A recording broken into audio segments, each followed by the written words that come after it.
this is Julie. Welcome back to my channel. Today I'm going to talk about things I wish I would have known before I got married. And it's not to be taken lightly or rushed into. And I guess where I want to start is when I was getting married. I remember my mother asking me, why do you want to get married? Why? My answer was, because I love him. And my mother was like, that's not enough. My dad, so I have my mom telling me love is not enough, and I have my dad telling me you need to make sure that y'all talk. He was telling me make sure you communicate, so that it doesn't lead to infidelity and cheating. I think sometimes you could want something and not be prepared to have it, not understand what that means, and especially if you don't have a good role model on how to be a wife and a mother, or how to be a husband and a father. Let's just say in my case, I was young, and I had taken the time to, I think we were together a year and a half before we got married. And, I liked his family. They were good people.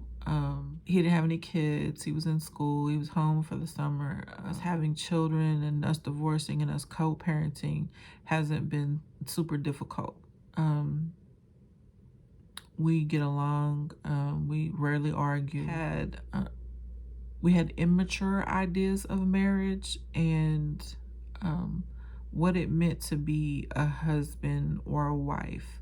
I mean, we try, you can kind of have an idea or a picture in your head of what you want, but that's just the thing, in your mind, in your fantasy, how you have it all worked out, you're in control of every aspect of that in your mind.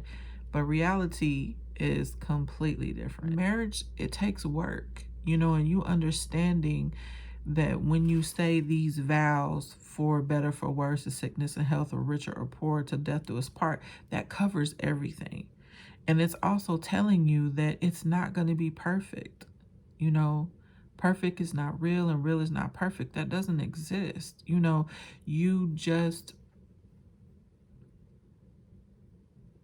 have to have the understanding that this person is different from me.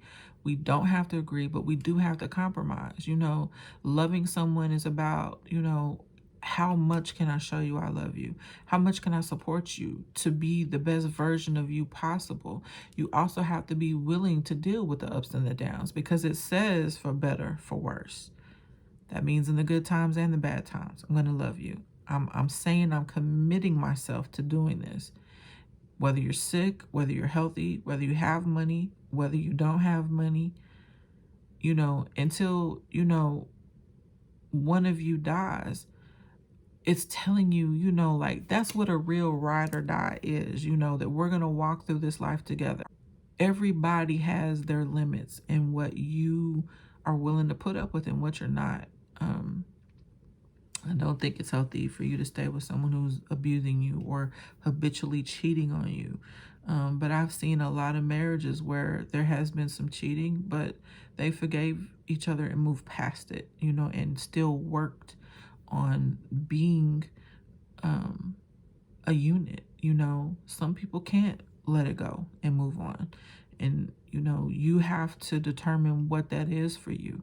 But I think going into a commitment, you have to make sure that you and this person have similar values and want the same things in life. Because if you don't, there's going to be a constant struggle. And ask questions like, what's your idea of marriage? What does this look like to you?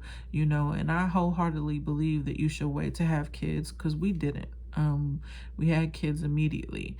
And that just adds another dynamic. I think when you're growing and learning each other, you need that time to grow and learn the other person, to take time, just you and that person. And there's no reason why you can't wait to have kids. Do that. You have to figure out what makes your partner smile, what motivates them, what doesn't motivate them, what makes them angry, what makes them sad. You have to be attentive to those things. And I don't have anything bad to say about my ex-husband. He's a good person. He taught me a lot about confessing the word over your life. And I learned a lot of things from him. But I think that's the thing. You should balance each other out and complement one another, right? You should make each other better in every way. I guess the one thing I could say is I wish I would have known how to communicate better in my relationship. And communication is about a hearer and a receiver, not just a hearer, not just a talker. You have to be able to be honest with each other and be willing to deal with the honesty of that. Being free to be able to say what you want, what you need, what makes you happy. You need to have the freedom to be able to say, have this. I think expectations kill a lot of things, especially in relationships. You expect a person to love how you love, to communicate how you communicate, to do what you do. And everybody doesn't express love the same. You're dealing with two people that have come from two different families, and you're trying to make this thing fit and work together and create your own family, and I think some people just feel like my way is the right way, and they don't want to, they want to be right more than they want to have peace or to come to an understanding with the person that they understanding is better than being right. You understanding what your partner is trying to communicate with you, understanding like, okay, this is what you say, and I don't understand it, but we can work on this together. That's what my dad was trying to tell me. Listen to each other, talk to each other, come to an understanding with one another.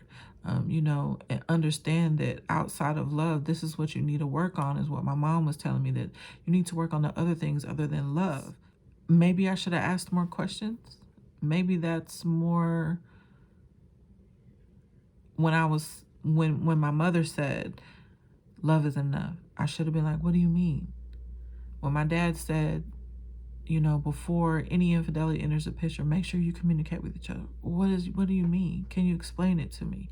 And I think being young and prideful and thinking you know it and you've grown and all of those things that come with, you being young.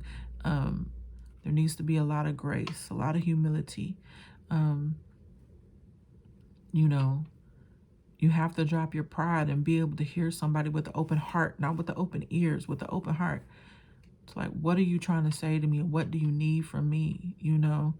And that has to be reciprocal. It can't be one-sided. So I would say what I've learned now being married and divorced and being 46, that love isn't enough, and you do need to communicate. You need to have grace for your significant other. You have to have a lot of humility,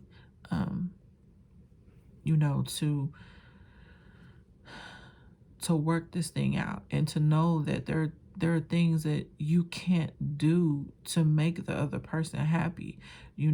Sometimes you just being there is all you can do. A person needs to have time to self-reflect and have me time, and you need to be individuals, because you don't want to get lost. You need to be a team to build, but who you are individually as well as collectively is just important. Self-care is always important. I don't care what you do, especially in marriage. You need time to recharge, and so that you can give, because if you're empty, you have nothing to give someone. So you need to make sure that you're doing that and taking care of you, and appreciating the person that you love and showing them that. It doesn't have to be, grand gestures. I'm a very sentimental person, and I believe in giving people their flowers while they're here, whether that's actual flowers or just leaving notes. I'm a real note writer. Like, I might get up and some things be on my mind, and I tell you and leave a note for you to find when you wake up, or I think that's all I have. So if you don't know, or you feel like no one cares, remember I do. Go out and be great today and make someone smile.